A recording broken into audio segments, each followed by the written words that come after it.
Hi, everybody. 8 years ago, we were in the early stages of what would become the worst economic crisis of our lifetimes. It was a scary time. We didn't even know where the bottom would be. But thanks to your hard work and your determination and some smart decisions we made, today's a different story. We turned a recession into a record streak of job growth, creating more than 15 million new private sector jobs and cutting the unemployment rate in half.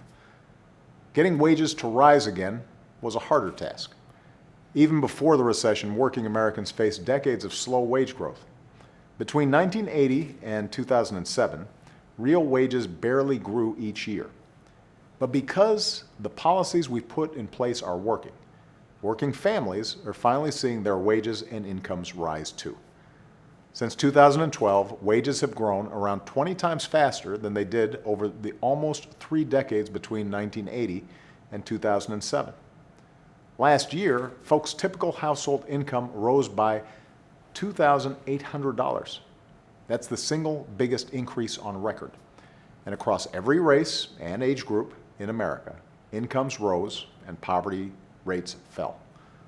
We lifted 3.5 million people out of poverty, the largest one-year drop in the poverty rate since 1968. What's more, lower and middle-income families saw the biggest boost in incomes, in part because 18 states and the district, as well as more than 50 communities, have given millions of Americans a raise by raising the minimum wage. And states that have raised their minimum wage have seen stronger earnings growth in low-wage jobs compared to states that have not. Strengthening benefits at work helps too. Last week, for example, I took action to make sure up to 1 million more workers can earn 7 days of paid sick leave on the job. We're also helping states expand opportunities for workers to save for retirement. But there's a lot more we should do to strengthen the middle class and help more Americans get ahead. Making childcare more affordable, for example. Making sure women earn equal pay for equal work. Guaranteeing paid family and sick leave. Increasing the federal minimum wage. Preparing workers for the jobs of the future, and closing tax loopholes that benefit just the wealthy and big corporations. Now, we just need a Congress that cares about these issues, one that will finally put politics aside and act on these common sense ideas.